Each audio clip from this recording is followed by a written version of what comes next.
안녕하십니까. 주일 우리 전주교회 우리 형제자매님들 이렇게 함께 뵙게 돼서 감사가 됩니다. 오늘 하나님이 허락해 주신 시간, 하나님이 우리에게 주시는 교훈의 또 말씀을 또 함께 생각해 보는 그런 시간이 되었으면 좋겠습니다. 기도하고 시작하겠습니다. 함께 기도하시겠습니다. 하나님 아버지 감사합니다.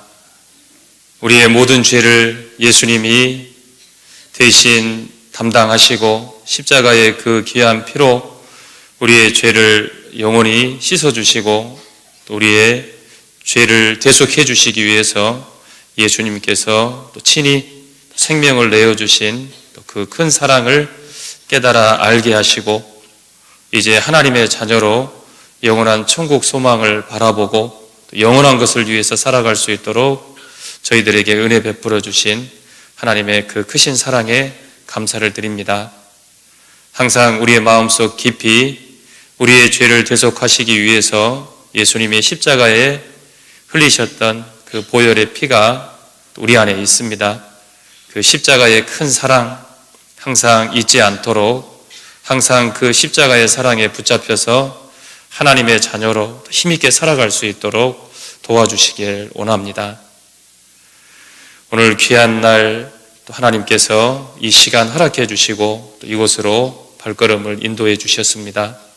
더욱더 하나님 말씀 안에 힘을 얻어서 무엇을 위해서 살아야 될지 우리의 삶의 방향을 또 목적을 분명히 정하고 하나님이 가장 기뻐하시는 복음을 전하는 일을 위해서 함께 수고하고 함께 희생하다 하나님 앞에 부끄럽지 않는 모습으로 또 설 수 있도록 하나님께서 우리에게 맡겨주신 이 복음을 위해서 더 힘있게 나아갈 수 있도록 항상 저희들 깨워주시고 힘을 더해주시길 하나님 앞에 간절히 원합니다.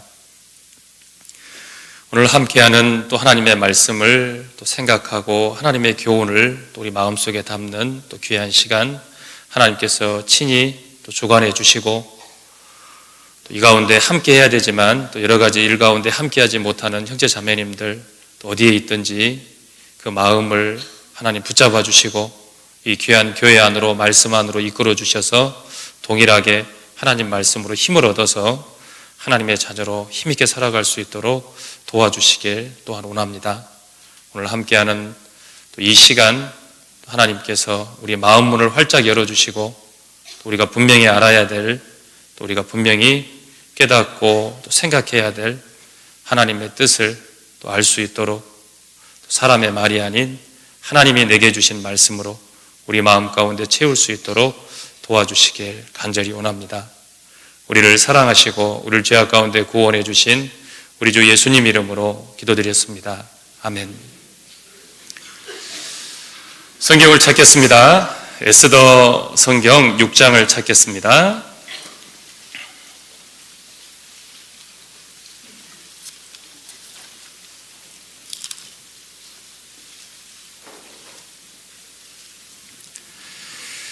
에스더서 6장 1절부터 10절까지 말씀을 찾겠습니다.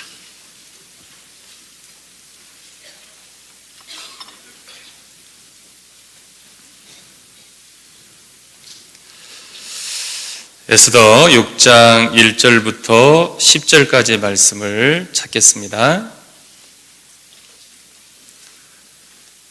1절부터 10절까지 말씀을 같이 읽겠습니다. 이 밤에 왕이 잠이 오지 아니하므로 명하여 역대일기를 가져다가 자기 앞에서 읽히더니 그 속에 기록하기를 문지킨 왕의 두 넷이 빅다나와 테라스가 아수에로 왕을 모살하려는 것을 모르드게가 고발하였다 하였는지라. 왕이 가로되 이 일을 인하여 무슨 종기와 간작을 모르드게에게 베풀었느냐. 시신이 대답하되 아무것도 베풀지 아니하였나이다. 왕이 가로되 누가 뜰에 있느냐. 마침 하만이 자기가 세운 나무에 모르드게 달기를 왕께 구하고자 하여 왕궁 바깥들에 이른지라. 시신이 고하되 하만이 뜰에 섰나이다. 왕이 가로되 들어오게 하라 하니 하만이 들어오거늘 왕이 묻되 왕이 정직케 하기를 기뻐하는 사람에게 어떻게 하여야 하겠느뇨?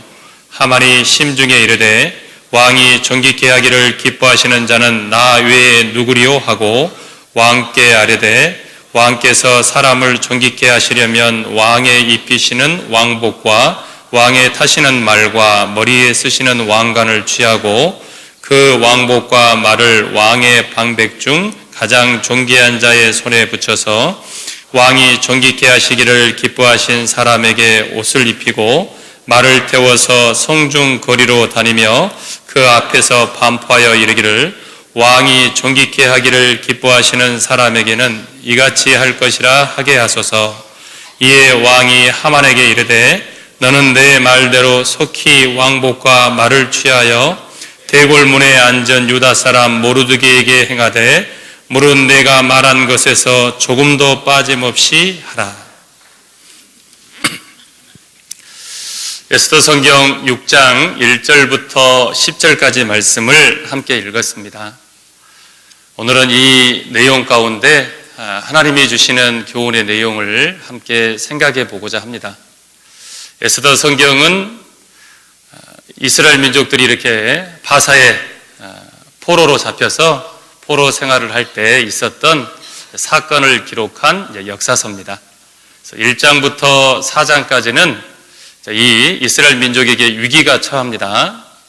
이 하만이 이스라엘 민족들을 다 이렇게 죽일 계략을 세워서요, 이제 죽을 수밖에 없는 어떤 상황이 이렇게 펼쳐지게 됩니다.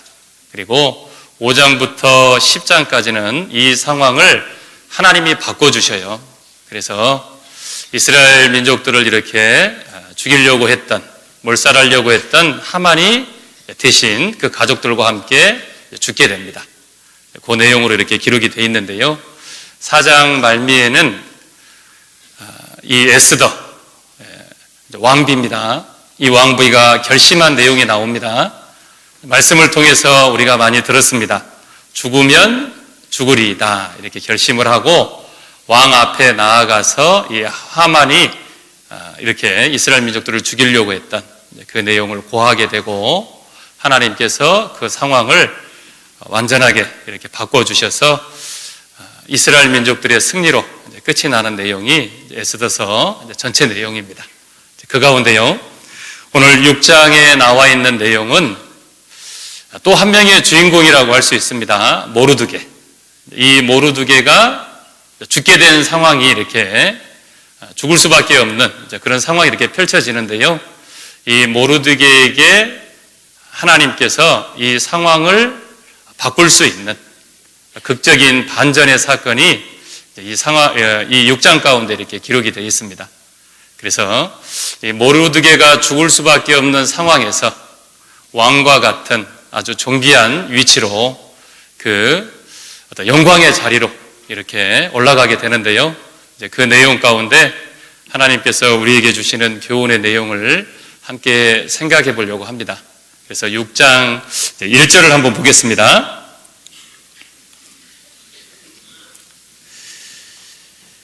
(6장 1절) 첫 시작이요, 이 밤에 이렇게 시작이 됩니다. 이 밤은 어떤 밤이냐면 날이 새면 모르드게가 죽을 수밖에 없는 모르드게에게는 마지막 밤입니다. 하만이 이 에스더 왕비가 베푼 잔치에 왕과 함께 이렇게 참석을 하고 기분 좋게 이렇게 집으로 돌아오는데요. 대궐문에 이렇게 있던 이 모르드게가 번촉도 안 하는 겁니다. 너무너무 괘씸한 거예요. 안 그래도 이 하만에게 절하지 않고 무릎 꿇지 않고 이 미움 때문에 이 모르드게와 이 모르드게의 민족, 이 유다인 이스라엘 민족들을 다 죽일 어떤 그 계략을 세워서 왕께 허락을 받아놨거든요. 그래서 12월 아달월 12일 이때 유다인 전체를 다 죽일 수 있는 어떤 그 조소를 각 이렇게 이 아하수에로 왕이 다스리고 있었던 이렇게 각 도에 이렇게 조소를 이제 보내놓은 상태입니다. 그래서 이제 조금 있으면 어차피 모르드게는 죽을 수밖에 없는 어떤 그런 이제 상황인데요. 이제 그 앞에서도 항상 이 모르드게가 하만에게 무릎 꿇지 않고 절하지 않는 어떤 그런 모습이 이제 이 하만의 눈에 이렇게 띄잖아요. 그러니까 그때까지 기다리는 것보다 모르드게를 먼저 죽여야겠다 이렇게 이제 생각을 하고 이 밤에 한 50규빗쯤 되는, 그러니까 한 22.5m 정도 이렇게 되는 큰 이렇게 장대를 하나 세우고 날이 새면 왕에게 고해서 그 모르드게를 그 장대 위에 달아서 죽일 그 계획을 세운 겁니다. 에스더 5장 14절 말씀을 보겠습니다. 14절 제가 읽겠습니다. 그 안에 세레스와 모든 친구가 이르되 50규빗이나 높은 나무를 세우고 내일 왕에게 모르드게를 그 나무에 달기를 구하고 왕과 함께 즐거이 잔치에 나아가소서. 하만이 그 말을 선히 여기고 명하여 나무를 세우니라. 요 밤이 이 밤입니다. 모르드게에게는 마지막 밤이죠. 안 그래도 12월이 되면, 아달월 13일이 되면 어차피 죽이기로 이렇게 조서가 내려가 있는 상태인데 그 전에 모르드게를 먼저 이렇게 죽이려고 합니다. 그 밤이 6장 1절에 나와 있는 이 밤입니다. 모르드게에게는 이제 마지막 밤이 될 수 있습니다. 하지만 모르드게는 이 상황을 벗어날 수 있는 능력이 없어요. 힘이 없습니다. 어차피 아침에 하만이 왕께 고해서 모르드게를 그 높은 장대에다가 달게 이렇게 허락이 떨어지면 모르드게는 그 장대에 달려서 죽을 수밖에 없는 상황입니다. 이때 이제 한 가지 일이 이렇게 펼쳐집니다. 여기 6장 1절, 이 밤에 왕이 잠이 오지 아니함으로 명하여 역대일기를 가져다가 자기 앞에서 읽히더니, 이 밤에 아수르 왕이 잠이 오지 않은 겁니다. 그래서 역대일기, 또 궁중일기로도 이렇게 기록이 되어 있는데요. 이 역대일기를 가져다가 자기 앞에서 읽히더니 그 왕 앞에 역대일기가 이렇게 펼쳐진 겁니다. 그리고 그 역대일기, 그곳에 기록된 내용들이 왕의 귀에 이렇게 들리게 됩니다. 그래서 이 역대일기를 기억을 담은 책이라는 뜻을 가지고 있습니다. 궁중일기라고도 하는데요. 페르시아 왕들, 어떤 그 왕조의 역사를 일목요연하게 기록하고 있는 책, 일종의 왕조실록입니다. 이 책이 펴진 겁니다. 그리고 그곳에 이 모르드게의 이름이 나오는 겁니다. 그 모르드게가 어떤 일을 했는지 그 기억이 이 책에 담겨 있습니다. 그것을 왕이 이제 신하가 읽는 그 소리를 통해서 이렇게 알게 됩니다. 그리고 모르드게의 이름을 기억하게 됩니다. 2절을 보겠습니다. 그 속에 기록하기를, 그 역대일기를 펼쳤더니, 그 역대일기를 읽으라고 했더니 그 내용 중에 그 속에 기록하기를, 그 역대일기 안에 어떤 내용이 기록되어 있냐면 이 모르드게가 반란을 일으키려고 했던 이 두 신하들, 이것을 왕에게 이야기해서 왕의 생명을 구한 내용이 이곳에 기록이 되어 있는 겁니다. 기록이 되어 있으니까 이제 그 내용을 알게 되잖아요. 왕이 잠깐 잊어버리고 있었지만 이 역대일기가 펼쳐지고 그 속에 기록한 내용이 들릴 때 이 모르드게가 자기 생명을 구했다는 것을 알게 됩니다. 이 내용이 에스더서 2장에 나오는데요. 여기 좀 잠깐 잡아놓으시고 에스더서 2장으로 가보겠습니다. 2장 21절부터 23절입니다.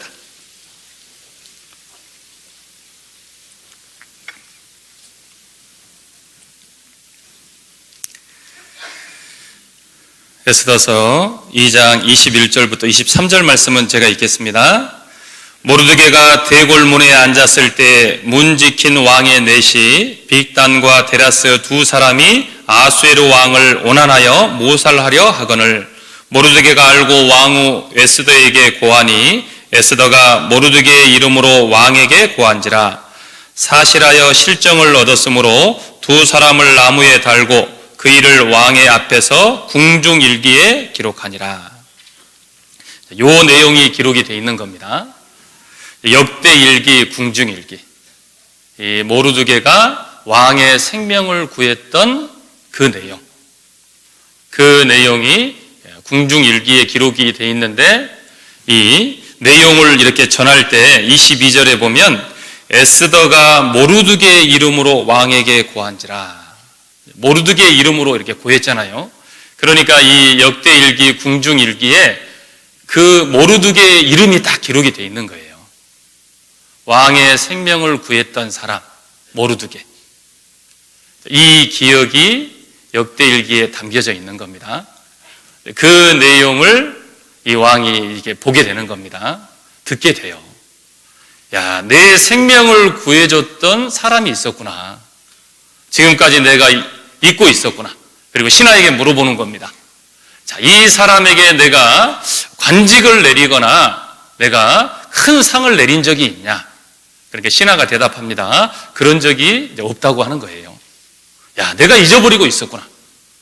그래서 가까이 있는 하만이 이렇게 모르드게를 장대에 달려고 왕 앞에 이렇게 이야기하려고 뜰에 서 있었거든요. 가까이 있는 이제 하만을 이렇게 오게 하고 하만에게 물어보는 겁니다. 야, 이 왕의 생명을 구했던 사람, 왕이 존귀케 하기를 기뻐하는 사람에게 어떤 상을 내려야겠냐. 하만은 자기에게 이렇게 내리는 상으로 생각을 했어요. 야, 왕이 내리는 상이라면 왕 같은 대우를 해주는 게 최고의 상이겠잖아요. 그래서 왕복을 입혀주고 왕관을 씌워주고 왕의 말을 태워서 성중 모든 백성들에게 왕과 같이 존귀한 대접을 받고 있다는 것을 이제 보여주라고 이렇게 얘기를 하는 겁니다. 그래서 이 아하수에르 왕이 모르드게를 왕관을 씌우고 왕복을 입히고 왕의 말에 태워서 왕과 같은 그 존귀한 위치, 그 존귀한 그 영광을 이렇게 나타나게 했던 그 내용이 에스더서 6장에 이렇게 쭉 기록이 되어 있습니다. 그렇게 죽을 수밖에 없었던 그 밤에 왕과 같은 그런 가장 존귀한 위치, 존귀한 그런 대우를 받는 그 위치로 상황이 완전히 이렇게 반전이 되잖아요. 그렇게 반전이 됐던 결정적인 이유가 이 역대일기에 이 기억을 담은 책에 모르드게가 왕의 생명을 구한 일이 기록되어 있었기 때문에 하나님이 그 역대일기를 사용하셔서 이 모르드게의 생명을 구원해 주셨고 아주 귀한 위치로 하나님께서 세우시는 그 역사를 이루어 가신 겁니다. 그 내용이 에스더서 6장에 기록되어 있는데요. 그 전체적인 내용을 우리의 삶과 좀 비교해서요, 같이 좀 생각을 해보면 좋을 것 같습니다. 우리의 삶도 우리의 이름도 분명히 기록되어지는 책이 있습니다. 기록된 책은 이제 완성된 책이잖아요. 요한계시록 20장 15절에 보면 누구든지 생명책에 기록되지 못한 자는 불못에 던지우더라. 생명책에 기록된 이름이 우리가 죄 용서함을 받을 때, 구원받을 때 영원히 지워지지 않습니다. 완성이 딱 되잖아요. 구원받을 때 완성이 되는 책, 이 책에 내 이름이 기록이 되어 있습니다. 이 책이 생명책. 또 하나의 책이 있는데 이 책은 아직도 기록되고 있습니다. 언제 끝이 나냐면 하나님 앞에 서는 날, 끝이 나는 책. 이것은 아직 미완성의 책입니다. 이곳에 내 이름이, 내 삶이 기록이 됩니다.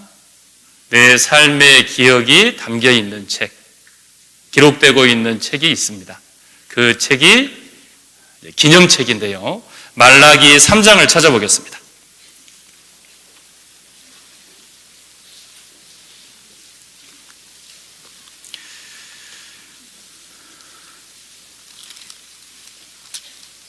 말라기 3장 16절, 17절, 구약성경 1330페이지 정도 되겠습니다. 말라기 3장 16절, 17절 말씀입니다. 말라기 3장 16절, 17절 말씀 같이 읽겠습니다. 그때 여호와를 경외하는 자들이 피차에 말하매 여호와께서 그것을 분명히 들으시고 여호와를 경외하는 자와 그 이름을 존중히 생각하는 자를 위하여 여호와 앞에 있는 기념책에 기록하셨느니라. 만군의 여호와가 이르노라. 내가 나의 정한 날에 그들로 나의 특별한 소유를 삼을 것이요 또 사람이 자기를 섬기는 아들을 아낌같이 내가 그들을 아끼리니. 특별한 소유로 삼고 정말 하나님이 아끼시는 그 모습이, 그 이름이 이제 기념책에 기록이 되어 있습니다. 이 말라기 시대의 이스라엘 민족들, 가장 타락했던 시대입니다.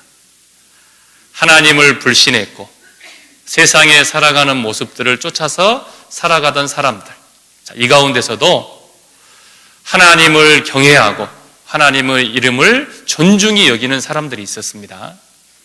믿음을 지키는 사람들, 그 소리들을 하나님이 들으셨어요. 그리고 그것을 기록한 책이 기념책입니다. 이 기념책은 계속 기록이 되어지는 책입니다. 아직은 미완성입니다. 하나님 앞에 가면 그 기록이 끝이 납니다. 그리고 그 기념책에 기록된 내용이 결국은 하나님께 기쁨이 되고 그 기쁨을 통해서 우리에게 주실 영광과 상이 결정이 됩니다. 우리의 이름, 우리의 삶이 지금도 기록되는 그 기억들이 담겨지는 책이 있습니다. 그 책이 기념책입니다. 이곳에 우리의 삶이, 우리의 이름이 기록되고 있어요. 우리의 어떤 삶의 기억들, 우리의 모습들이 이 책에 담겨지고 있습니다. 그래서 이 책이 있는데요. 분명하게 이 16절 말씀에 여호와를 경외하는 자와 그 이름을 존중히 생각하는 자, 이 모습들, 이 이름들이 이 기념책에 다 기록이 되는데요. 이 책은 오늘도 기록이 되고 주님 앞에 갈 때까지 기록이 됩니다. 여호와를 경외하는 사람, 여호와 이름을 존중히 여기는 사람, 이런 사람은 어떤 삶을 살아갈까? 그 삶의 모습들이 이렇게 기록이 되겠잖아요. 그 삶의 모습의 기억들이 이 기념책에 담겨 있는 겁니다. 주님을 위해서 살아가는 이 삶, 주님이 기념하시는 삶의 모습, 주님이 기억하시는 기억, 이 모습들은 어떤 모습이 있을까? 성경에 주님이 기억하시는 여러 모습들이 있잖아요. 몇 가지를 좀 찾아서 같이 좀 생각을 해보고자 합니다. 이 모습들은 분명히 주님이 기억하시고 주님이 기념하십니다. 왜 기억하시고 기념하실까요? 분명히 그 기쁨을, 그 기억을 하나님은 더 큰 영광과 상으로 내게 돌려주시잖아요. 아수에로 왕이 그 역대일기에 기록된 모르드게 그 왕의 생명을 구했던 내용을 딱 듣고 왕이 너무너무 기뻤습니다. 그래서 이 아수에로 왕이 내릴 수 있는 최고의 상을 모르드게에게 내렸습니다. 그 모습처럼 우리의 삶을 왜 하나님이 기억하실까? 그리고 왜 기념책에 기록하실까? 기록되어 있다면 펼쳐볼 때가 있으신 거잖아요. 분명히 하나님이 내 이름이, 내 삶이 기록된 그 책을 펼쳐보신다는 것. 이것도 우리가 항상 생각하고 있어야 됩니다. 그 책 속에 어떤 기억들이 담겨 있어야 될까? 분명하게 하나님을 기쁘시게 하는 그런 기억들, 그런 삶의 모습들이 담겨 있다면 하나님이 그대로 계시지 않겠잖아요. 그 기쁨을 반드시 우리에게 더 큰 상으로, 영광으로 하나님은 보답해 주십니다. 그래서 이 기념책에 기록하고 계시는 겁니다.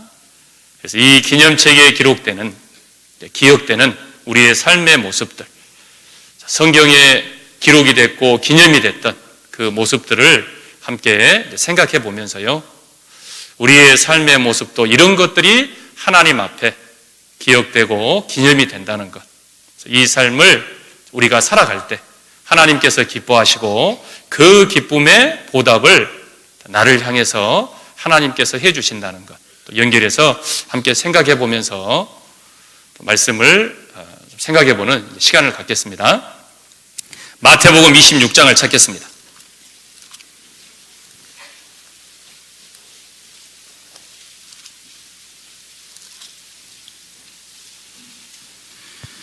마태복음 26장 12절 13절입니다.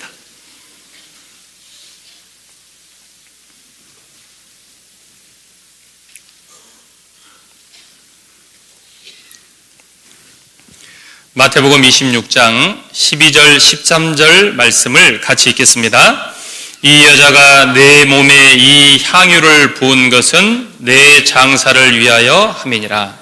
내가 진실로 너희에게 이르노니 온 천하에 어디서든지 이 복음이 전파되는 곳에는 이 여자의 행한 일도 말하여 저를 기념하리라 하시니라. 마태복음 26장 13절에요. 이 여자의 행한 일도 말하여 저를 기념하리라 하시니라. 기념하라고 하신 일, 이 여자가 행한 일입니다. 어떤 일을 행했냐면 12절에 이 여자가 내 몸에 향유를 부은 것, 이것을 기념하라고 하셨습니다. 주님의 기억 속에 기념하고 있는 일, 그 일이 이 여자가 향유를 부은 거예요. 이 여자가 마리아입니다. 마리아가 향유 한 옥합을 준비해서요, 예수님께 부어드렸습니다.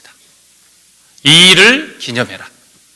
복음이 전해지는 곳, 지금까지도 전해지고 있잖아요.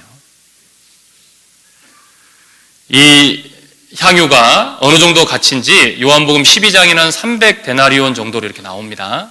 1년 연봉 정도 돼요. 준비해서 아주 귀한 향유를 준비해서 예수님께 쏟아 부어드렸던 이 여자의 행한 일을 기념해라. 이 일을 기억하고 계시는 거잖아요. 이 기억을 책에 담아놓고 계시는 겁니다. 그리고 우리에게 전해주셨습니다. 마리아가 향유를 이렇게 예수님께 쏟아 부을 때요, 주변에 있던 사람들은 왜 이 귀한 것을 허비하냐, 쏟아 부으면 이렇게 흘러내려서 땅에 이렇게 스며들어서 이렇게 사라져 버리잖아요. 그것을 보면서 왜 이 귀한 것을 허비하냐, 이렇게 책망했던 사람들이 있습니다. 그런데 예수님은 기념하라고 하셨어요. 왜 예수님은 기념하라고 하셨냐면 여기 12절에 내 장사를 위하여 함이니라. 마리아가 향유를 준비해서 예수님께 부어드렸던 것은 예수님의 장사를 이렇게 준비를 한 겁니다. 예수님의 죽으심을 알고 있었던 거죠. 왜 예수님이 죽으셔야 되냐? 구원의 길을 완성하시기 위해서, 모든 사람의 죄를 대신 해결해 주시기 위해서 이 길을 가셔야 되잖아요. 그러니까 이 마리아가 쏟아부은 이 향유는 복음을 위해서 쏟아부은 것과 동일합니다.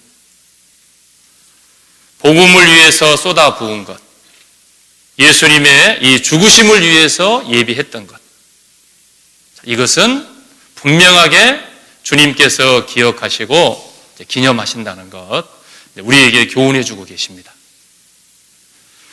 주위에 있던 사람들은 왜 그 귀한 것을 허비하냐? 이 사람들은 어떻게 봤을까요? 그 사람들은 세상의 계산법으로 계산기를 두드리는 거예요. 300데나리온. 아주 큰 돈이잖아요. 이것으로 가난한 사람들도 먹을 것을 나눠줄 수 있고 많은 일들을 할 수 있는데 왜 그것을 허비하냐? 세상의 계산법으로 계산을 해보니까 계산이 안 나오는 거예요. 이것은 허비하는 거다.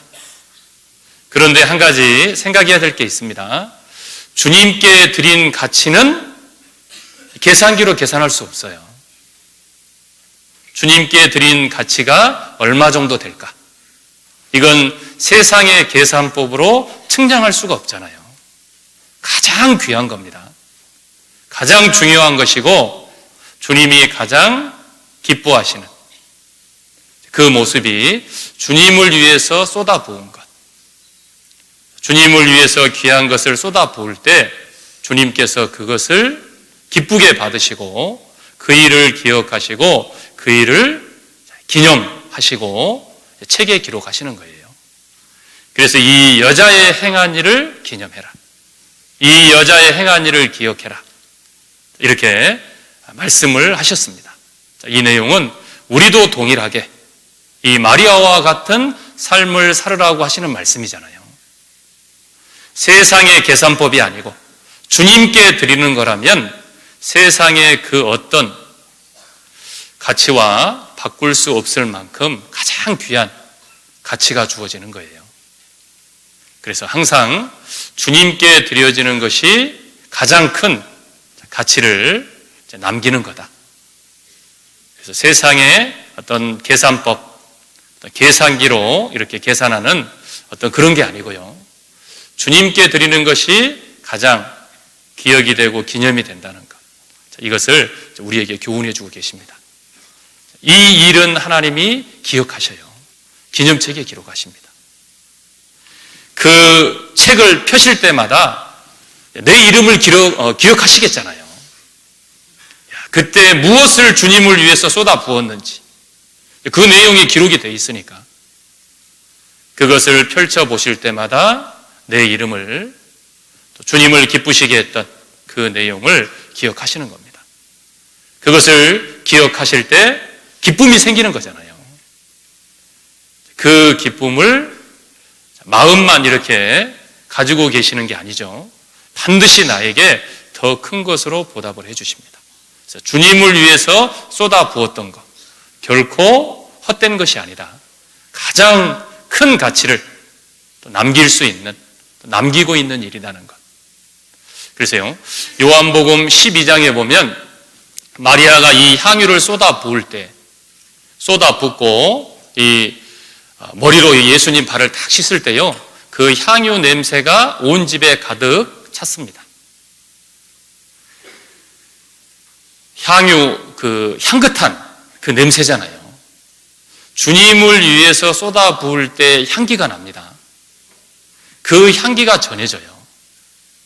주님을 위해서 살아가는 사람의 모습을 볼 때 격동이 되고 감사가 되잖아요. 주위에 있는 사람들에게 전해지는 겁니다. 나도 저런 모습으로 살아야겠다. 주님을 위해서 쏟아붓는 모든 것에는 주님께서 흠양하시는 그 향기가 들어있습니다. 그래서 가장 세상에서 귀한 향기가 어떤 향기일까? 주님을 위해서 쏟아부은 향기가 주님께는 가장 귀한 향기예요. 제가 이렇게 잡지에서 보니까요, 세상에서 가장 비싼 향수, 이제 제가 이렇게 봤는데 잊어버렸습니다. 근데 가격은 기억이 나요. 3억 2천만 원에 팔렸답니다. 세상에서 가장 비싼 향수입니다. 그런데요, 그것은 사람들이 정한 가치고 하나님이 세상에서 가장 귀하게 여기시는, 기억하시는 향기는 어떤 향기일까요? 주님을 위해서 쏟아부은, 주님을 위해서 어떤 살았던 그 삶 가운데서 전해지는 향기, 그것이 주님께는 가장 귀한 향기가 되겠잖아요. 말씀하고 찾겠습니다. 고린도후서 2장을 찾겠습니다. 고린도후서 2장입니다.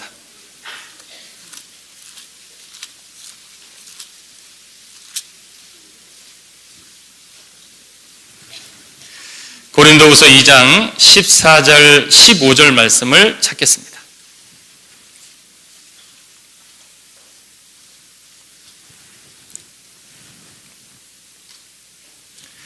고린도후서 2장 14절 15절 제가 읽겠습니다. 항상 우리를 그리스도 안에서 이기게 하시고 우리로 말미암아 각 처에서 그리스도를 아는 냄새를 나타내시는 하나님께 감사하노라. 우리는 구원을 얻는 자들에게나 망하는 자들에게나 하나님 앞에서 그리스도의 향기니. 하나님께서 가장 귀하게 여기시는 이 향기는 그리스도를 아는 냄새를 나타내는 것. 이것이 주님께서 기억하시는 최고의 향기예요. 그리스도의 향기. 이 향기를 나타내려면 적당히 살아서는 이 향기가 안 나옵니다. 냄새가 이렇게 섞이잖아요. 그러면 어떤 냄새인지 구별하기 힘들거든요. 내 삶을 주님께 쏟아 부을 때, 그때 이 향기가 나타납니다. 이 향기를 가장 귀한 향기로 주님께서 기억하시고 기념책에 기록하셔요. 그 기억을 책에 담아 놓습니다. 주님을 위해서 내 삶을 쏟아 부었던, 그것을 통해서 전했던 그리스도의 향기. 섞여 살아가고 중간지대에 있을 때는 이 향기가 절대 안 전해지잖아요. 구별되어 있을 때, 그리스도인다운 삶을 살아갈 때, 그리스도를 아는 냄새를 전할 때 나타나는 향기가 이 그리스도의 향기입니다. 마리아가 향유를 쏟아 부을 때 그 향유 냄새가 온 집에 가득 찼어요. 우리의 가장 귀한 것, 우리의 삶을 주님을 위해서 쏟아 부을 때 그것을 기억하시고 그 향기를 흠양하시는 겁니다. 그 향긋한 냄새가 나잖아요. 얼마나 기쁨을 느끼실지, 그리고 그 기쁨을 반드시 기억하신다는 것, 그 기억을 담은 책이 있다는 것, 우리가 항상 생각을 해야 되겠습니다. 두 번째, 또 하나님께서 기억하시고 기념하시는 모습, 누가복음 21장을 찾아보겠습니다.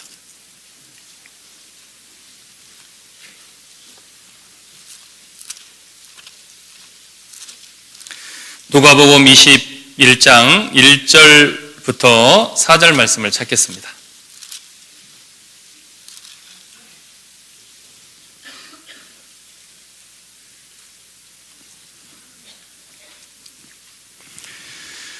누가복음 21장 1절부터 4절입니다. 제가 1절부터 읽겠습니다. 예수께서 눈을 들어 부자들이 연복에 헌금 넣는 것을 보시고 또 어떤 가난한 과부에 두렙돈 넣는 것을 보시고 가라사대 내가 참으로 너희에게 말하노니 이 가난한 과부가 모든 사람보다 많이 넣었도다. 4절은 같이 읽겠습니다. 저들은 그 풍족한 중에서 헌금을 넣었거니와 이 과부는 그 구차한 중에서 자기의 있는 바 생활비 전부를 넣었느니라 하시니라. 예수님이 기억하시는 이 헌금이 있습니다. 과부의 두렙돈. 부자들이 헌금을 많이 했다고 되어 있잖아요. 1절에. 두렙돈은 지금 돈으로 계산하면 몇천 원 안 돼요. 아주 작은 돈입니다. 그런데 이 과부의 두렙돈을 예수님은 왜 기억하시고 기념하실까? 여기 4절에 보니까요, 생활비 전부를 넣었느니라. 두렙돈은 이 가난한 과부의 생활비 전부입니다. 그것을 하나님을 위해서 헌금을 한 거예요.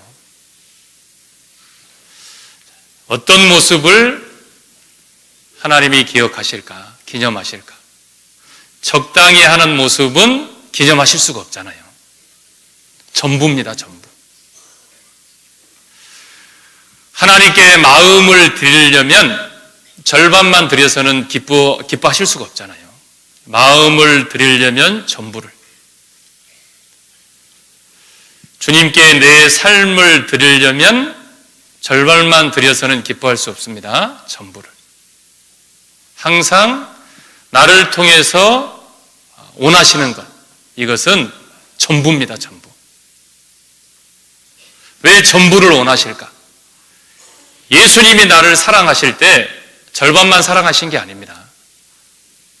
예수님 모든 것을 나를 위해서 내어주셨잖아요. 생명까지 나를 위해서 내어주셨습니다. 예수님은 나를 완전하게 사랑하셔요. 전부를 내어주시고 나를 구원해 주셨습니다. 예수님이 그렇게 나를 사랑하시기 때문에 우리도 예수님을 사랑할 때요, 부분 이렇게 사랑해서는 예수님이 만족을 못 하시는 거예요. 전부를 주님을 위해서 내어드릴 때, 우리의 전부를 예수님께 드리고 사랑할 때, 그 모습을 보기를 원하십니다. 예수님께서 기뻐하시는 이 헌금했던 가난한 과부의 두 렙돈, 왜 이 작은 돈을 예수님은 기억하시고 기념하실까? 생활비 전부를 드렸으니까요. 광주교회에 이렇게 시각 선교부가 있습니다. 시각 장애인들이 이렇게 모여서 복음을 전하고 또 교제하고 말씀을 듣는 이제 모임입니다. 그래서 주일날 한 15분 정도 이렇게 오셔요. 그분들은 다 각기 사연을 가지고 있습니다. 태어날 때부터 시력을 잃었던 분들, 그리고 살아가면서 어떤 병이나 사고를 통해서 시력을 잃었던 분들, 그런데 살아가면서 시력을 잃었던 분들이 훨씬 더 많더라고요. 그분들이 구원받기 전에는 평생 왜 내가 이 장애를 가져야 되는지 원망하고 이렇게 살아오셨습니다. 말씀을 통해서 우리와 동일하게 예수님의 피로 우리 죄 용서함을 받은, 예수님의 사랑을 전부 받은 그 사랑을 깨닫고 나서 이제 그 마음이 바뀌어지는 겁니다. 삶의 모습이 원망에서 이제 감사로, 뭔가 주님을 위해서 할 일이 있다는 것, 그 일을 찾아서 이렇게 하고자 하는 마음으로 이렇게 바뀌어 갑니다. 그 중에서요, 어떤 자매님이 이렇게 간증을 하셨어요. 이 자매님도 이렇게 살아오시다가 병이 이렇게 찾아오셔서 시력을 잃으셨습니다. 그 전 기억은 다 하고 계시는 거예요. 이 자매님이 구원을 받고 이제 아무것도 할 수가 없잖아요. 어떤 경제적인 활동도 할 수 없고, 그 전에는 이렇게 직장을 다니셨고 나름 이렇게 잘 살아가던 분이었습니다. 그런데 이제 아무것도 할 수가 없잖아요. 그래서 자기는 아무것도 할 수 없기 때문에 그냥 이렇게 말씀을 듣고 교회 안에 함께하는 것은 하지만 그 외에 주님께 뭔가 할 수 있는 일은 없다, 이렇게 생각을 하신 겁니다. 그러다가 이렇게 이제 말씀을 들으면서 이런 말씀을 들으셨대요. 헌금에 대한 말씀인데, 주님께서 주신 모든 은혜, 내게 주신 모든 것이 주님 것입니다. 이것을 우리가 주님께 인정하는, 또 주님께 나타내는, 그것이 이렇게 주님을 위해서 어떤 내 마음을 표현하는 것이 헌금이잖아요. 이분은 이제 그때까지 헌금을 못하고 있었습니다. 근데 말씀을 듣다가요, 이런 말씀을 들었대요. 1,000원 헌금도 못하는 사람이 10,000원 헌금할 걱정을 한다. 이 말씀을 들으면서 마음이 찔렸답니다. 항상 헌금하면 이제 많은 금액, 어떤 많은 돈 이렇게 생각을 하잖아요. 그런데 예수님이 주목하셨던, 예수님이 기념하셨던 이 과부의 두 렙돈, 이 작은 금액이지만 자기 전부를 이렇게 주님을 위해서 드렸잖아요. 그래서 이제 그 마음이 딱 이렇게 마음속에 생겼습니다. 나도 헌금해야 되겠다. 나는 돈이 없지만 1,000원이라도 헌금을 해야 되겠다. 그래가지고 교회 올 때마다 용돈을 달라고 이렇게 해서요, 1,000원씩 받아가지고 교회 올 때마다 헌금을 하셨대요. 헌금을 하고 가면 너무너무 기분이 좋대요. 하나님께 뭔가 드릴 수 있다는 것이. 그러다가요, 이렇게 이제 자녀들이 와가지고 용돈을 주잖아요. 그러면은 이렇게 이것이 10,000원짜리인지 50,000원짜리인지 잘 확인을 못해요. 이분은 이렇게 사시다가 이렇게 시력을 잃으셨기 때문에. 그래서 용돈을 주면 그것을 전부 봉투에 딱 담아서 헌금을 한대요. 그리고 이렇게 하나님께 기도한답니다. 얼마인지는 모르지만 저는 1,000원이라고 생각하고 헌금합니다. 그렇게 헌금하고 돌아가시면서 기쁨을 느꼈던 그 내용을 이렇게 간증하시는데요, 개인적으로 굉장히 부끄러웠습니다. 1,000원부터 시작해서 자기 용돈 전부를 이렇게 헌금하시는 그 모습을 주님은 기억하시겠잖아요. 주님은 그 모습을 가장 귀한 모습으로, 가장 큰 기쁨을 드리는 하나님의 자녀의 모습으로 기억하시고 기념하시겠죠. 그리고 그것을 생각할 때마다, 그 내용이 담긴 책을 펼쳐볼 때마다 기쁨을 느끼시는 겁니다. 더 큰 은혜를 분명하게 그 자매님께 베푸실 것을 믿습니다. 그렇게 살아가는 자매님 간증을 들으면서도 우리는 더 많은 것을 할 수 있거든요. 그런데 항상 이 전부가 아닌 적당이라는 것이 항상 하나님을 기쁘시게 해드리는 일을 이렇게 가로막습니다. 하나님은 적당히, 이것은 기뻐하시지 않아요. 내가 할 수 있는 대로 최선을 다하는 것, 내가 할 수 있는 전부를 주님께 드리는 것, 이것을 기억하시고 이것을 기뻐하십니다.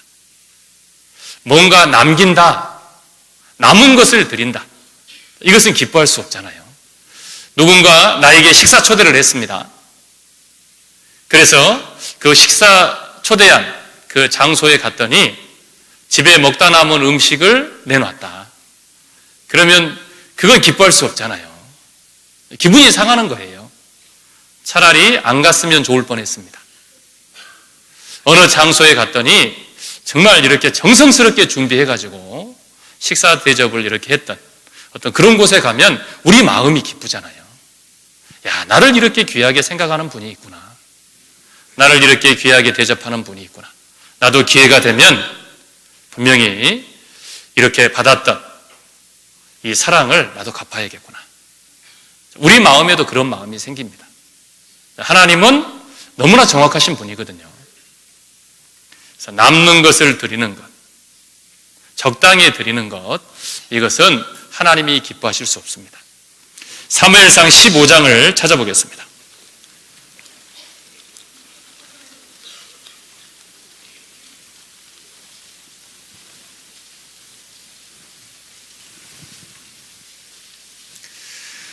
사무엘상 15장 13절, 14절 말씀을 보겠습니다.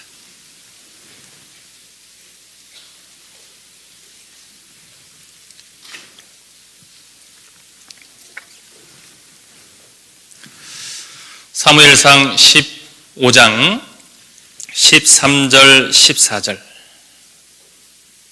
제가 읽겠습니다.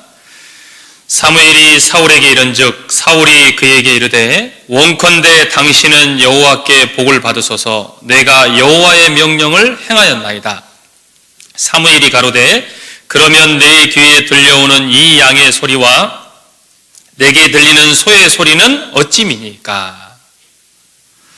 사울이 전쟁에 나갔습니다. 아말렉과의 전투. 하나님이 명령을 내리셨어요. 모든 것을 진멸해라. 전부를 진멸하라고 했습니다. 승리하고 돌아옵니다. 13절에 내가 여호와의 명령을 행하였나이다. 사무엘에게 이렇게 이야기하는 거예요, 사울이. 그런데 이상한 것이 생겼어요. 하나님의 명령은 모든 것을 진멸하는 진멸하는 거였습니다. 전부를 진멸하는 거예요. 그런데 소리가 들립니다. 14절에 보니까 양의 소리와 내게 들리는 소의 소리는 어찌미니까? 왜 이 소리가 들립니까? 사무엘이 사울에게 물어보는 거예요. 전쟁에 나가서 승리는 했는데 하나님의 명령대로 전부는 진멸하지 않았습니다. 좋은 것은 남겨왔어요. 그리고 뭐라고 했냐면 여호와께 제사 지내기 위해서 남겨왔다. 이렇게 말을 하는 겁니다. 남아있는 거잖아요. 이것은 하나님의 명령대로 행한 것이 아니고 순종한 것이 아니고 불순종한 겁니다. 완전하게 순종하지 않았죠. 완전하게 행하지 않았습니다. 이것을 하나님이 기뻐하시지 않았어요. 사울의 삶이 이런 삶이었습니다. 그래서 하나님께서 이 왕을 바꾸셔요. 그래서 다윗 왕이 이렇게 왕으로 기름 부음을 받습니다. 왜 사울이 하나님께로부터 멀어졌을까? 완전하게 순종하지 않습니다. 자기 생각을 항상 집어넣어요. 여기다가. 뭔가는 이룬 것 같은데 거기에는 자기 생각이 들어가 있고 자기 뜻이 들어가 있는 겁니다. 이것은 기뻐할 수 없어요. 하나님의 명령대로, 하나님이 명하신 대로, 하나님이 하라고 하신 대로 온전하게 이루어져야 하나님 말씀대로 이루어진 거잖아요. 이것을 기뻐하시는 겁니다. 그런데 거기다 자기 생각을 집어넣고 자기 뜻을 집어넣고 뭔가는 이룬 것 같은데 하나님 보셨을 때는 기뻐하실 수가 없어요. 하나님께로부터 멀어지는 겁니다. 하나님께 버림받는 거예요. 하나님이 사용하실 수 없는 사람이 되는 겁니다. 왜 주님을 위해서 수고하고 희생하는데 주님께서 가까이 하시지 않을까? 거기에는 자기 생각과 자기 뜻이 들어가 있기 때문에 그래요. 하나님께 순종할 때, 하나님 명령대로 행할 때 온전하게 행해야 되고 온전하게 순종해야 됩니다. 그것을 하나님이 기뻐하셔요. 남는 것은 소리가 나게 돼 있어요. 하나님께 온전히 순종하지 못하는 것은 항상 문제가 생기게 돼 있습니다. 소리가 나요, 소리가. 하나님께 순종하면 소리가 날 일이 없잖아요. 하나님 말씀대로 행하니까. 자기 생각을 집어넣으니까, 자기 뜻을 집어넣으니까 자꾸 부딪히는 거예요. 그리고 소리가 들리는 겁니다. 사울은 하나님의 명령을 행했다고 말했지만 하나님 편에서 봤을 때는 불순종한 겁니다. 하나님이 이스라엘의 초대 왕으로 사울을 왕으로 삼았습니다. 왕으로 할 수 있는 많은 일들이 있죠. 이런 백성들보다 더 많은 것들을 하나님을 위해서 드릴 수 있는, 할 수 있는 위치가 왕의 위치잖아요. 사울을 이스라엘의 왕으로 하나님이 삼으시고 사울을 통해서 원하셨던 것이 과연 무엇이었을까? 하나님은 사울의 어떤 모습을 보기를 원하셨을까? 많은 제물로 하나님께 제사하는 것, 이것을 원하신 게 아닙니다. 하나님 말씀대로 순종하는 모습, 삶의 전부를 하나님께 드리고 하나님의 말씀을 쫓아서 살아가는 그 모습을 보기를 하나님은 원하셨어요. 사울이 할 수 있는, 하나님께 드릴 수 있는 최고의 기쁨은 하나님 말씀대로 행하는 거예요. 순종의 모습. 이 모습을 보기를 원하셨습니다. 왜 이 모습을 보기를 원하셨냐면 진정한 왕은 하나님 한 분밖에 없어요. 사울은 대리인이잖아요. 하나님께서 사울을 통해서 이스라엘 백성들을 이렇게 하나님 뜻 가운데 하나님 말씀 안으로 인도하는 어떤 그런 도구에 지나지 않아요. 진정한 왕은 하나님 한 분밖에 없습니다. 왕의 명령을 들어야 되잖아요. 그런데 자기 생각을 집어넣었어요. 자기가 어떤 왕과 같은 그런 결정권을 가지고 결정을 한 겁니다. 하나님이 기뻐하실 수 없습니다. 사무엘상 15장 22절, 23절 말씀을 보겠습니다.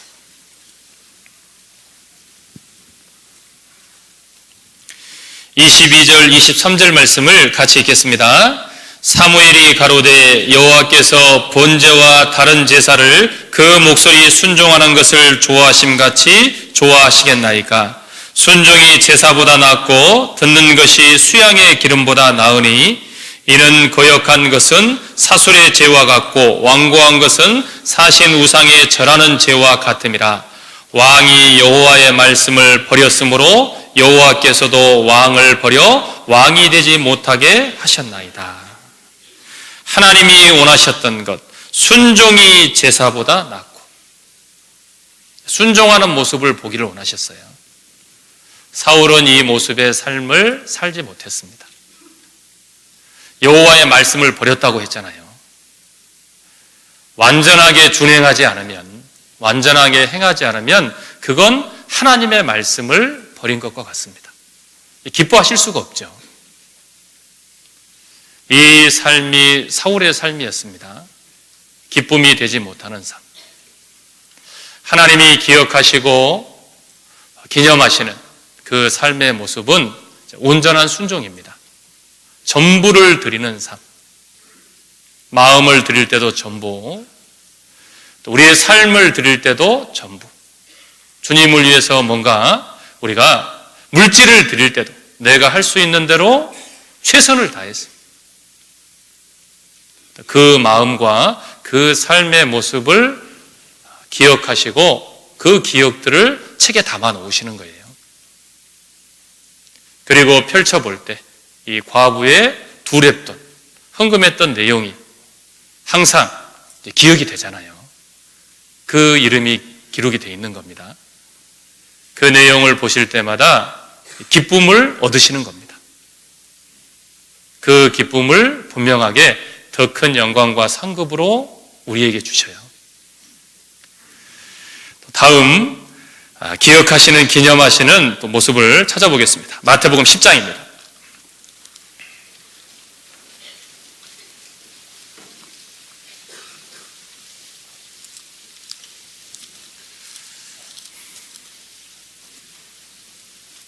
마태복음 10장 40절부터 42절입니다.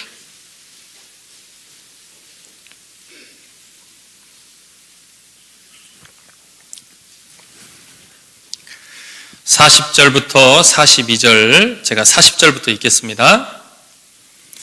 너희를 영접하는 자는 나를 영접하는 것이요 나를 영접하는 자는 나 보내신 이를 영접하는 것이니라. 선지자 이름으로 선지자를 영접하는 자는 선지자의 상을 받을 것이요 의인의 이름으로 의인을 영접하는 자는 의인의 상을 받을 것이요. 42절은 같이 읽겠습니다. 또 누구든지 제자의 이름으로 이 소자 중 하나에게 냉수 한 그릇이라도 주는 자는 내가 진실로 너희에게 이르노니 그 사람이 결단코 상을 잃지 아니하리라 하시니라. 자, 기억하시는 모습이 있습니다. 42절에 냉수 한 그릇. 냉수 한 그릇. 자, 제자들을 위해서, 형제 자매들을 위해서, 하나님의 복음을 전하는 사람들을 위해서 냉수 한 그릇을 기억하셔요. 이 상을 결코 잃어버리지 않을 거다. 기억하신다는 거잖아요. 기념하신다는 겁니다. 이 냉수 한 그릇, 형제자매를 위해서 정말 복음 전하는 그 일을 위해서 나눴던 것, 이것을 귀하게 여기시는 거잖아요. 우리 신앙의 삶 가운데서도 여러 가지 기억들 중에서 정말 감사가 되는 기억이 있습니다. 저도 개인적으로요, 청년 때 이렇게 구원을 받고 청년의 신앙은 항상 흔들리거든요. 어떻게 살아야 될지 분명하게 목적을 정하고 이렇게 나아가야 되는데 그것이 항상 이렇게 흔들리고 약한 어떤 믿음의 삶을 살아갑니다. 더더군다나 구원받고는 어떻게 해야 될지도 모르잖아요. 그때 저를 인도했던 분, 그분 이렇게 가정에서 교제를 많이 했던 기억이 있습니다. 저녁에 이렇게 갑니다. 가서 이렇게 간식 먹고 교제를 하다 보면 이렇게 늦은 시간이 돼요. 그러면 거기서 잡니다. 그리고 아침이 되면 아침밥을 또 준비해 주셔요. 그럼 아침 먹고 양말도 새 양말로 갈아 신고 그렇게 또 이렇게 하루 일과를 이렇게 시작하고 이랬던 기억이 있습니다. 근데 한두 번이면 잊어버렸겠죠. 그런데 이렇게 자주 있었어요. 그때는 그래도 되는 줄 알았습니다. 그러면서 항상 제 마음속에 이제 어떤 마음이 생겼냐면, 저도 결혼하면 나도 이 가정과 같이 이렇게 청년 형제자매들을 이렇게 불러서 같이 음식도 나누고 교제하는 그런 가정의 모습이 되어야 되겠다. 이제 제 마음속에 이제 그 모습이 딱 심어졌어요.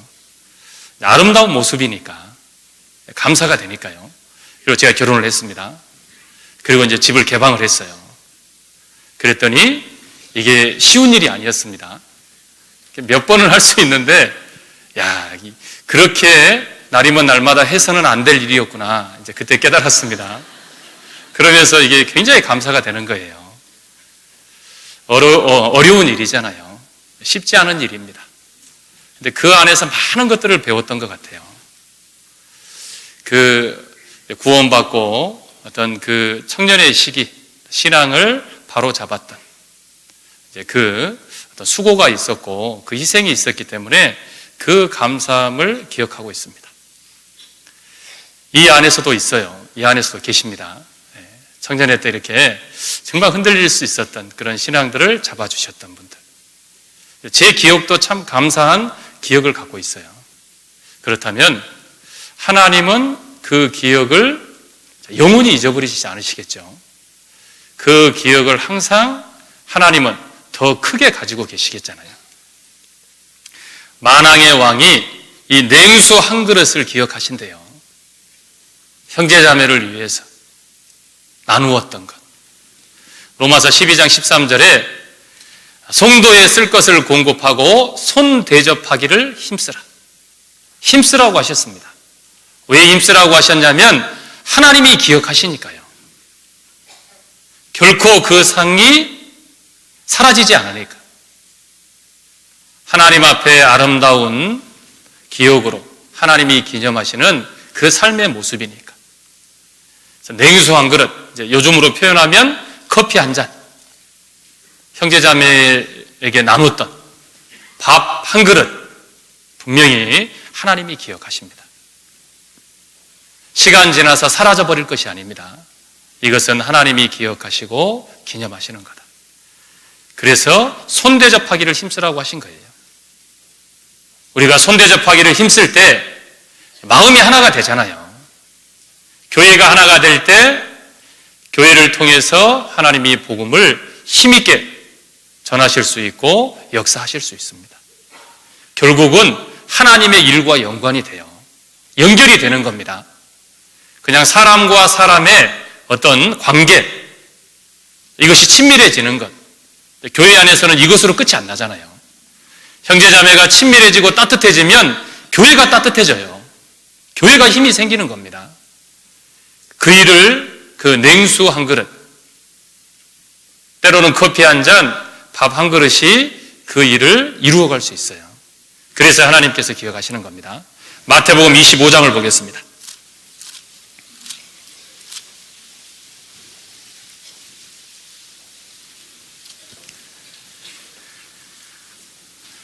(37절부터) 40절 말씀을 보겠습니다.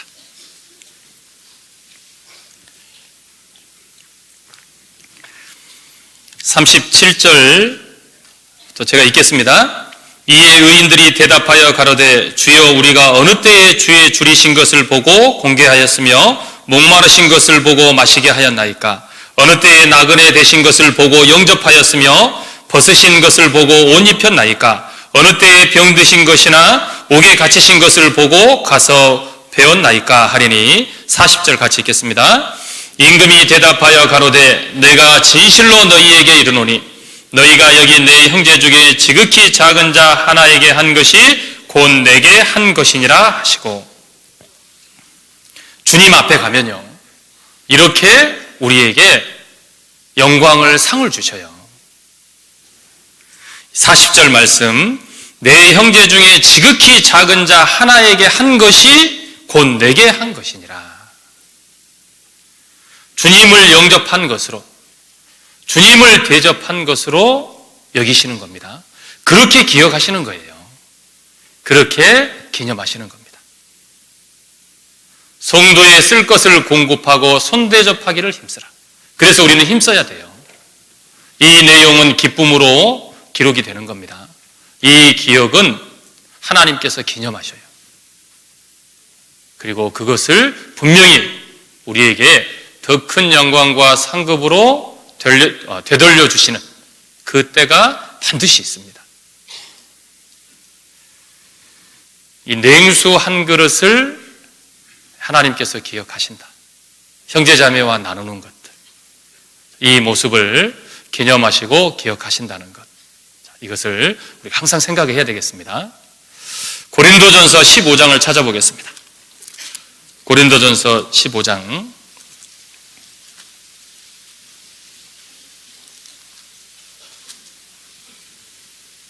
58절 말씀을 찾겠습니다.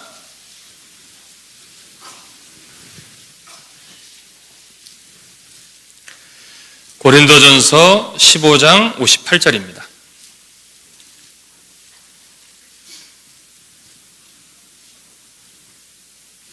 (58절) 말씀 같이 읽겠습니다.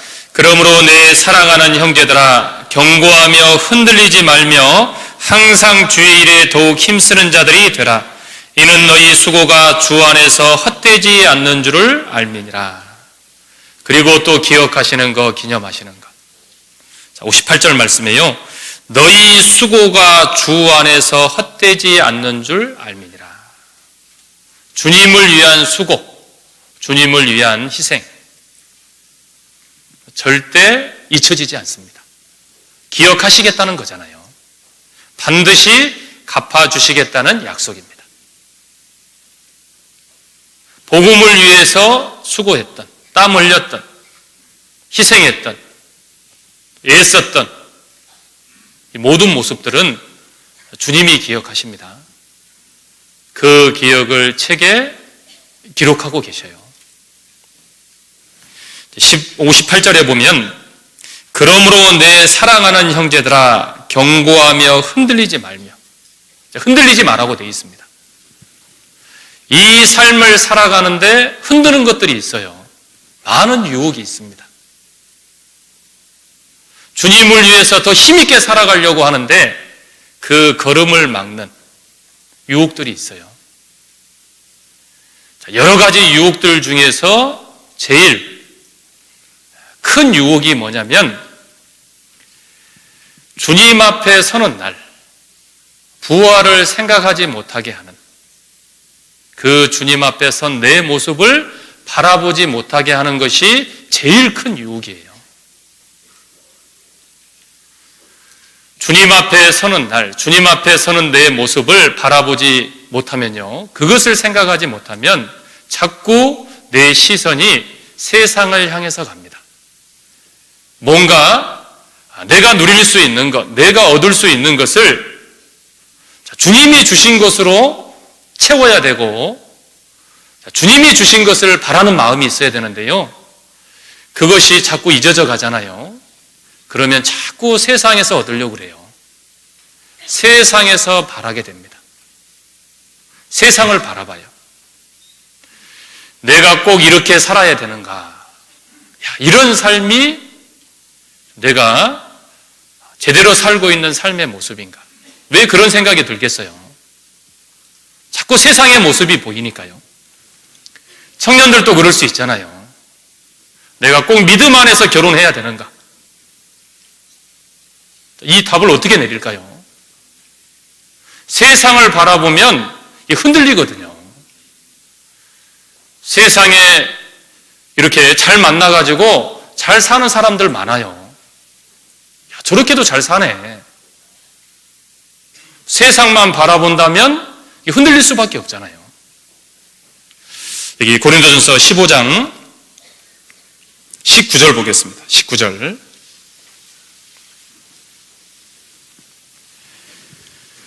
고린도전서 15장 19절 같이 읽겠습니다. 만일 그리스도 안에서 우리의 바라는 것이 다만 이 생뿐이면 모든 사람 가운데 우리가 더욱 불쌍한 자리라.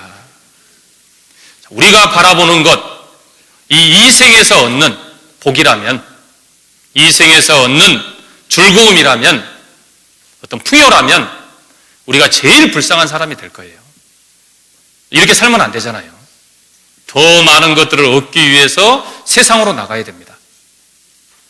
세상에 있는 것들을 더 많이 채워야 돼요. 항상 우리는 우리 스스로에게 물어봐야 됩니다. 무엇을 바라보고 살아가는지. 이 생을 바라보고 살아간다면 흔들리게 될 거예요. 세상에서는 비록 많은 것들을 누릴 수 없다고 해도 세상 사람들이 살아가는 그 삶의 모습으로 내가 살아가지 못한다고 해도 주님을 위해서 수고하고 복음을 위해서 내가 살아가고 말씀 안에서 살아간다면 내 영광은, 내 상은 하나님 앞에 기억이 되잖아요. 주님 앞에 섰을 때 그 영광이 드러나는 겁니다. 그 상의 크기가 내 앞에 펼쳐져요. 그리스도인은 이 땅의 영광을 바라보는 게 아닙니다. 주님께서 주실 영광을 바라보고 살아가는 사람이 그리스도인이잖아요. 청년들도 마찬가지입니다. 결혼해서 세상에서 즐겁고 세상에서 유익을 누리고 살아가는 것이 그리스도인의 가정의 목적이 아니잖아요. 하나님이 가정을 세운 제일 중요한 목적은 복음을 전하는 그 쓰임받는 그런 도구가 돼야 되잖아요. 힘을 합쳐서 복음을 전하는 어떤 그런 하나님께서 아름답게 여기시는 그런 작은 교회가 가정입니다. 복음을 위해서 함께 힘을 합쳐서 살아갈 수 있는 그런 형제자매가 가정을 이루어야 돼요.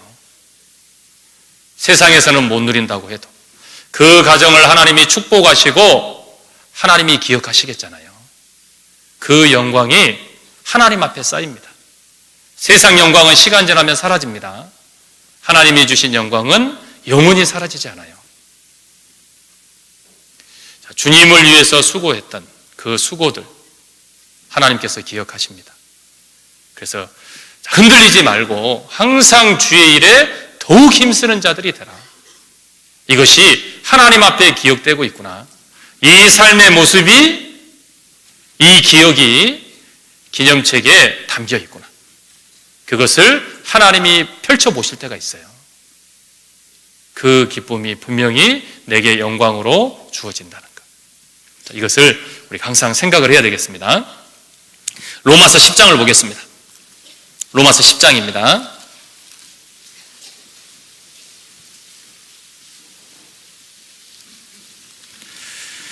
14절, 15절 말씀 보겠습니다.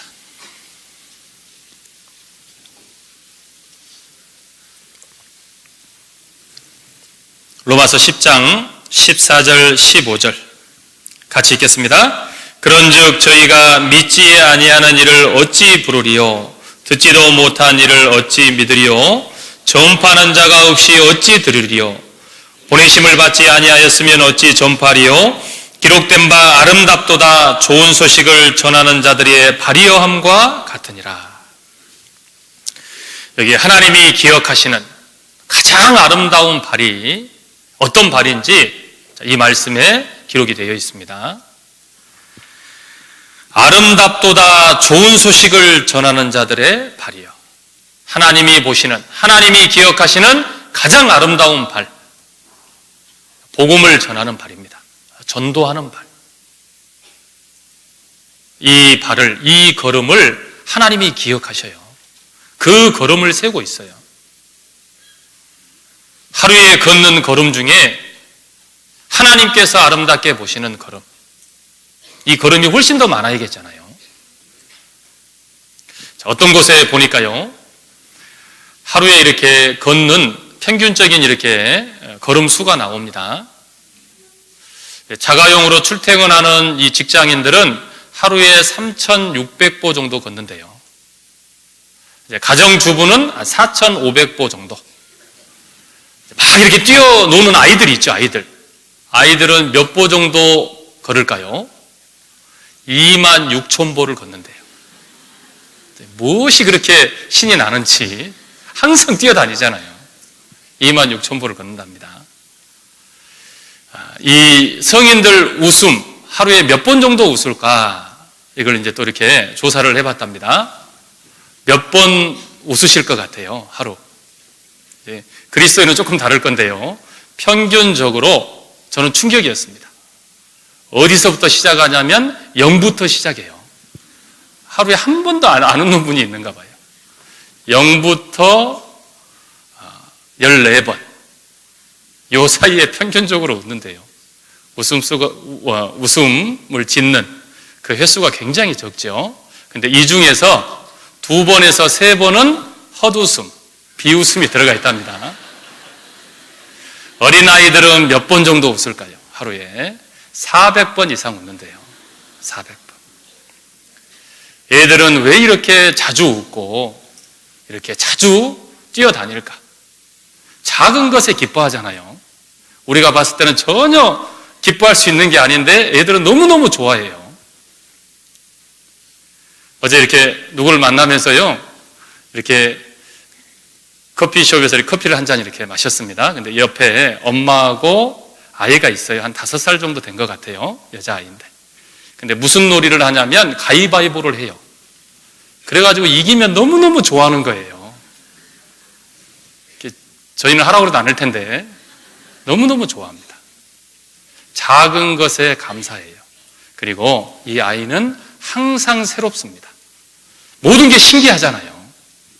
항상 새로운 것들을 바라보고 새로운 것들을 또 이렇게 하고 이렇게 하루하루를 보냅니다. 그러니까 많은 걸음을 걷게 되고 또 웃는 횟수가 많아져요. 그리스도인도 분명하게 할 일이 많잖아요. 복음을 위해서. 열매가 어떻게 주어지는지 결과까지 좋으면 참 좋을 텐데요. 하지만 걸음을 걷는 것만으로도 우리는 기뻐할 수 있어요. 하나님이 기억하시잖아요. 그 걸음을. 그 발을 아름답다고 여기시는 분이 계십니다. 그분이 하나님이에요. 복음을 전도하기 위해서 걸었던 걸음들, 걷는 것만으로도 우리는 감사할 수 있어요. 우리의 삶 가운데 하나님이 주신 감사가 훨씬 더 많습니다. 우리가 원해서 받지 못한 것에 비하면. 생각하지 못하니까요. 항상 그 하나님의 감사를 생각할 때마다 웃을 수 있잖아요. 그리고 복음을 위해서 걸을 때마다 우리는 감사할 수 있습니다. 하나님이 기억하시니까. 하나님이 기념하시니까요. 때로는 좋은 소리 못 들을 때도 있습니다. 어려움이 주어질 때도 있어요. 근데 그때도 감사할 수 있습니다. 마태복음 5장을 보겠습니다.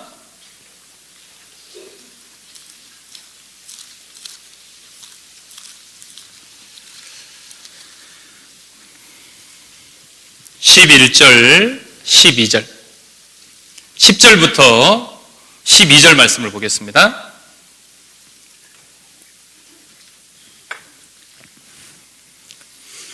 (10절부터 12절) 같이 읽겠습니다.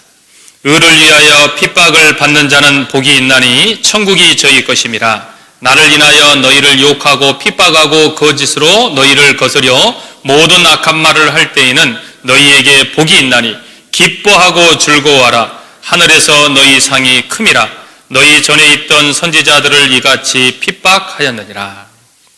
나를 인하여 너희가 욕하고 핍박하고 거짓으로 너희를 거스려 모든 악한 말을 할 때에는, 낙심하라고 하지 않으셨습니다. 복이라고 하셨어요. 복. 12절에 기뻐하고 즐거워하라. 하늘에서 너희 상이 큼이라. 하나님이 기억하시는 거잖아요. 하나님이 이 기억을 책에 담아 놓으시고 하나님이 기념하십니다. 잊지 않으셔요. 복이 쌓이는 거예요, 하나님 앞에. 핍박이 있을 때, 욕이 돌아올 때, 어려운 상황이 주어질 때, 그래서 그리스도인은 낙심할 필요 없습니다. 감사해야 될 일이에요. 하나님이 기억하시는 거니까. 하나님이 기억하시고 기념하시는 또 하나의 모습이 복음을 전하는 발. 이 발을 아름답다고 하셨습니다. 가장 아름답게 하나님이 보시는 발. 그 걸음이 복음을 전하는 걸음이에요. 이것은 기억되고 하나님의 그 기념책에 기록이 돼서 하나님이 그것을 보실 때마다 기뻐하십니다. 이 기쁨은 어떤 기쁨 자체로 끝나는 게 아니죠. 반드시 그 기쁨에 따른 선물이 있습니다. 보답이 있어요. 자, 에스더 6장으로 다시 돌아가 보겠습니다.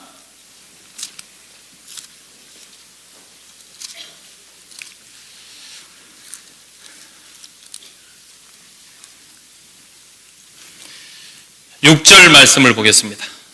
에스더 성경 6장 6절입니다.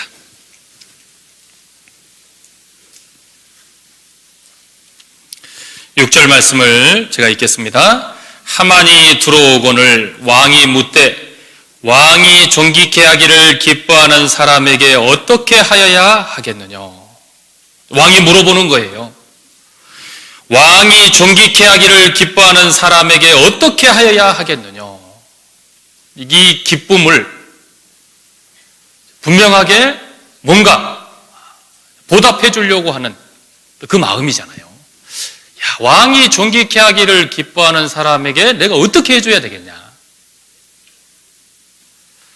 자기 생명을 구했던 모르드게, 그 일이 그 역대일기에 기록이 되어 있습니다. 그 역대일기를 펴서 그 내용을 알게 됐습니다. 야, 내 생명을 구해준 사람이 있구나. 왕이 그 내용을 알게 될 때 기뻤어요. 그래서 이 왕의 생명을 구했던 그 모르드게를 가장 존귀하게 대접해주고 싶은 겁니다. 왕관을 씌우고 왕복을 입히고 왕의 말에 태웠어요. 그 기쁨, 어떻게 표현하겠습니까? 할 수 있는 대로 아수에로 왕으로 할 수 있는 최고의 대우를 해준 거잖아요. 능력대로입니다. 능력대로. 이 바사제국의 황제, 이 아수에로 왕이 할 수 있는 최고의 선물은 자기와 같이 대우해 주는 겁니다. 하나님이 기쁨을 얻으셔요. 그러면 하나님이 어떻게 나를 대우해 주시겠습니까? 왕과 같이 대우해 주겠잖아요. 모르드게는 아수에로 왕과 같은 대우를 받았습니다. 우리는요, 하나님이 하실 수 있는, 하나님은 못 하시는 것이 없으니까요. 하나님이 하실 수 있는 모든 일들을, 모든 영광을 분명하게 나를 위해서 베풀어 주십니다. 그래서 우리가 할 일이 있어요. 무엇을 해야 되냐? 내 삶이 기록이 되는, 기억이 되는 그 책에 우리의 삶이 기념될 수 있는 일들이 기록이 돼야 됩니다. 그래야 그것을 펼쳐보고 기쁨을 얻으시잖아요. 그 기쁨을 얻으실 때 나의 소원을 하나님이 이루어 주십니다. 나에게 가장 큰 은혜와 가장 큰 축복을 하나님이 내려주셔요. 불가능할 것 같은 일들, 하나님은 못하시는 일이 없잖아요. 누가 해결해 주겠습니까? 하나님이 해결해 주셔야 그 일이 해결이 돼요. 그러면 누구에게 더 매달려야 됩니까? 하나님께 매달려야 돼요. 그래서 먼저 할 일이 있습니다. 하나님을 기쁘시게 하는 일. 하나님께 기념이 될 수 있는 삶을 살아가는 것이 우리가 해야 될, 제일 먼저 해야 될 우선순위입니다. 잠언 16장을 보겠습니다.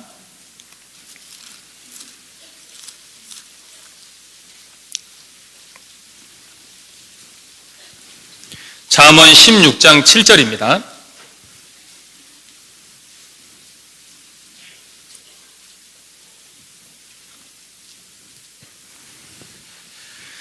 잠언 16장 7절 같이 읽겠습니다.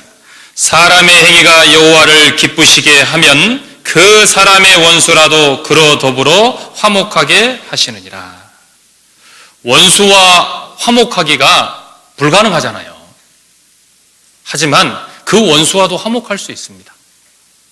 누가 도와주셔야 되냐면 하나님이 도와주셔야 돼요.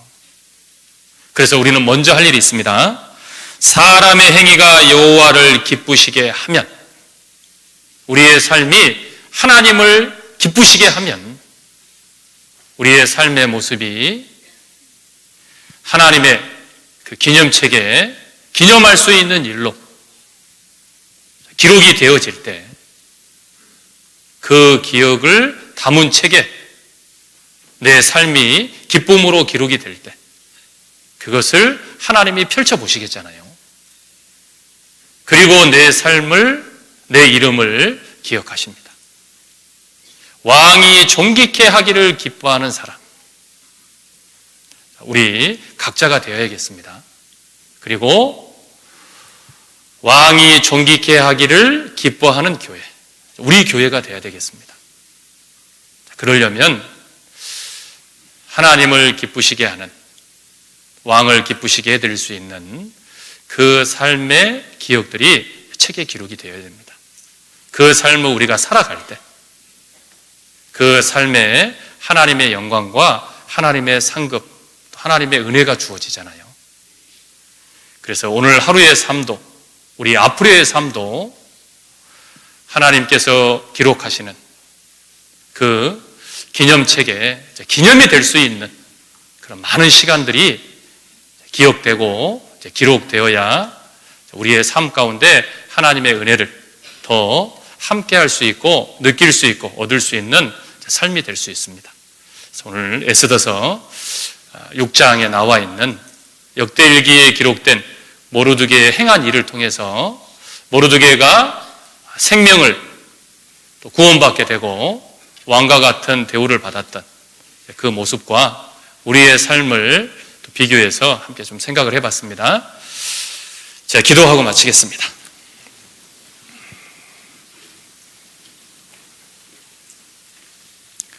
하나님 감사합니다.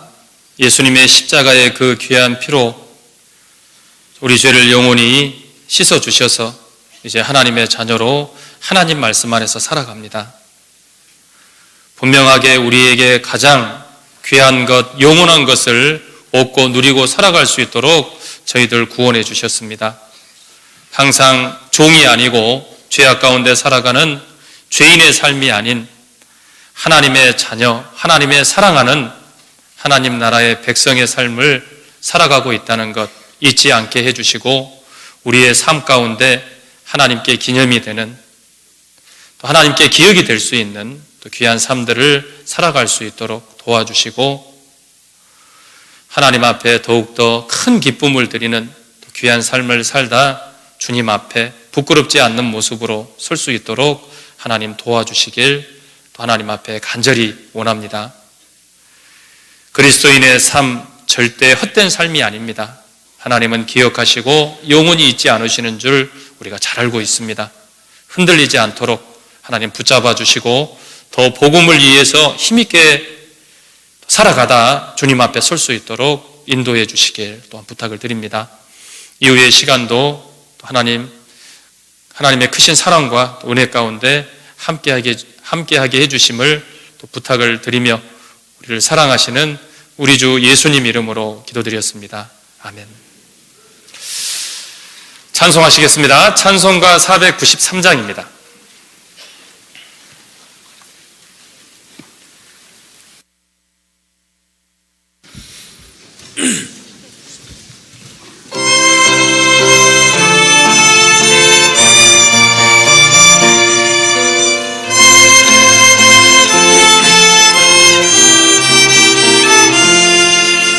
나 이제 주님의 새 생명 얻은 몸 예뻐진 지 새 사람이로다. 그 생명 내 맘에 강같이 흐르고 그 사랑 내게서 해같이 빛난다. 영생을 맛보며 주 안에 살리라. 오늘도 내일도 주 함께 살리라. 주 안에 감추인 새 생명 얻으리. 이전에 줬던 것 이제는 값없다. 하늘의 은혜와 평화를 맛보니 찬송과 기도로 주 함께 살리라. 영생을 맛보며 주 안에 살리라. 오늘도 내일도 주 함께 살리라. 산천도 조목도 새꽃이 되었고 죄인도 원수도 친구로 변한다. 새 생명 얻은 자 영생을 맛보니 주님을 모신 맘 새 하늘이로다. 영생을 맛보며 주 안에 살리라. 오늘도 내일도 주 함께 살리라. 주 따라가는 길 험하고 멀어도 찬송을 부르며 뒤따라가리라. 나 주를 모시고 영원히 살리라. 날마다 섬기며 주 함께 살리라. 영생을 맛보며 주 안에 살리라. 오늘도 내일도 주 함께 살리라. 봉사회장님 광고해 주시겠습니다.